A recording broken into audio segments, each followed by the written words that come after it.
I'm Jerris. I'm Faith's dad. Tell me about how you knew something was wrong with Faith and how you found out what it was. During a family vacation trip to the beach, I noticed right away that when she was bending over to pick up her toys, she was not bending normally like a normal kid or an adult would do, which is bend over at the waist. She would stoop and kneel down. She would complain of discomfort sitting for long periods, even just like at a restaurant, walking long distances on the beach. We knew something was wrong, so we scheduled an appointment with the doctor right away. They got us in for an MRI and found a mass on her L3 vertebrae. So we ended up going through 3 different biopsies through 3 different clinics. Each time it came back as saying it was benign, it was just a bony mass. Within a week, they called us, and when they took the full mass and sent it in to pathology, it came back that it was low-grade cancer.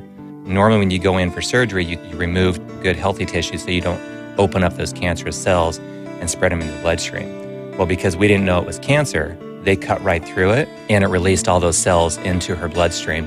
They told us there wasn't a treatment plan. Heather and I sat there and told them that that's unacceptable. We're not okay with we're going to come back in a week and you need to have a plan. We came back in a week and they did come up with a plan, and they gave her the most aggressive form of adult doses of chemo they could.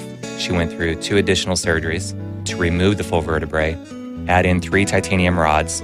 What was great though at that point was our first real hope that we were going to save her, is because the full pathology report on the tumor at that point on the bone was the initial doses of chemo was taking effect. It was working. It was killing the cancer. And then we had further complications. We didn't realize the chemo was causing low bone density, and she ended up breaking her hip. So she broke her hip very bad, had to go in for another surgery, have 3 pins set in her hip, and then through low bone density, she ended up breaking her leg and several toes throughout the duration of the treatment as well. For 2 months, she was in a full body cast from her armpits down to her toes. She was in a complete frozen position. We had to just kind of carry her around like a bucket. So what's Faith's prognosis? She is a walking miracle. As of April 4th, she's declared officially a survivor.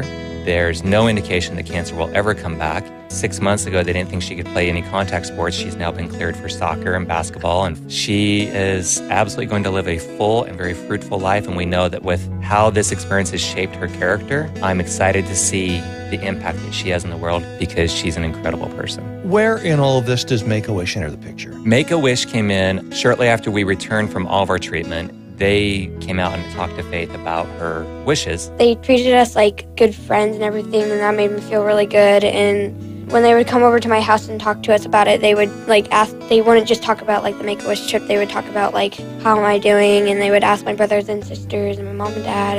It made me feel really good. Make-A-Wish is an organization that has real impact to people who have gone through incredible struggles. And in this day and age, we all get bombarded with requests for support. Most of us really want to know that whatever little bit we can give, that it really will have an impact to the person who needs it. And we can tell you firsthand that everything you donate goes directly to the patient and the family who's directly affected by this. The impact is life-lasting. The trip was wonderful. 7 years later, 6 years later, the kids still talk about remember when, and they say it with a smile. And we have more memories and discussions around the fun times during that experience, and very few about the actual difficulties through the cancer journey.